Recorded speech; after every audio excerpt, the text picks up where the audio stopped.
Bonjour et bienvenue sur le site apprentissage-virtuel.com. Dans cette leçon, nous allons découvrir une nouveauté très intéressante d'Excel 2010. Les sparklines.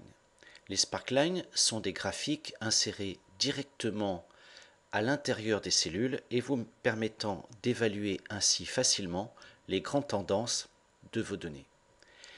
Ici, nous avons un tableau de bord avec des vendeurs et des mois.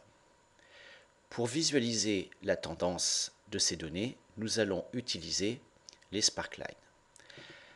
Allons chercher l'onglet Insertion de notre ruban, puis regardons la partie qui s'appelle Graphique Sparkline. Nous allons lancer la création des sparklines en choisissant par exemple le graphique en courbe. La boîte de dialogue Créer des graphiques sparkline nous propose alors deux entrées. La plage de données, c'est-à-dire l'ensemble des données dont nous voulons faire l'analyse. Ici, nous allons donc sélectionner la plage de B2 jusqu'à G8. Puis, sélectionner l'emplacement des graphiques sparkline. Nous allons sélectionner la colonne H2 jusqu'à H8 de façon à tracer les graphiques à droite de nos données. Cliquons sur le bouton OK. Nous voyons alors apparaître automatiquement les sparklines dans la colonne H. Si nous venons cliquer sur l'un de ces sparklines, automatiquement l'ensemble des graphiques se sélectionne, de sorte à pouvoir paramétrer ces différents graphiques. Effectivement, nous voyons le ruban textuel qui affiche la commande Outils Sparkline. Elle est constituée d'un seul onglet, Création. Nous allons commencer par choisir le style qui nous convient à l'intérieur de la liste des styles.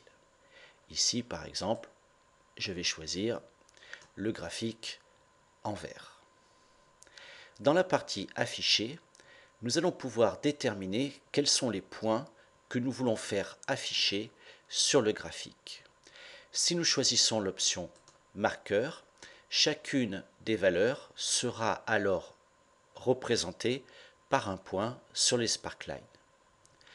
En allant à droite dans la commande Couleur de marqueur, nous pourrons alors déterminer une couleur pour l'ensemble de nos marqueurs.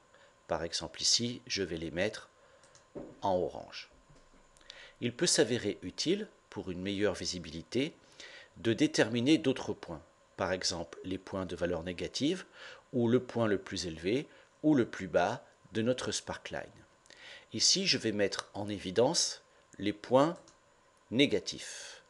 Et pour une meilleure visualisation, je vais aller changer la couleur des points négatifs dans la partie droite.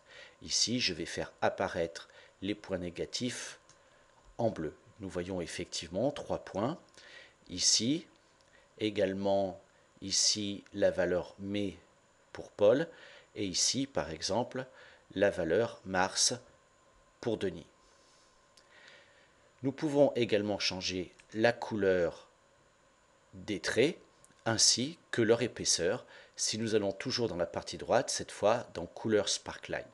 Ici, je vais changer l'épaisseur du trait. Nous pouvons en dernier lieu modifier le type, par exemple en sélectionnant dans la partie type histogramme. Nous pourrons alors bien sûr appliquer différents types d'histogrammes. Nous voyons bien que les valeurs négatives sont également en bleu. Nous possédons également un autre type de graphique appelé positif-négatif. Ce type de graphique ne représente pas l'amplitude des valeurs, mais fait simplement apparaître celles qui sont positives ou négatives du premier coup d'œil. Voilà, les sparklines sont très utiles pour visualiser rapidement l'évolution de vos données. Cette leçon est à présent terminée. Merci de l'avoir suivi et à bientôt pour une nouvelle leçon.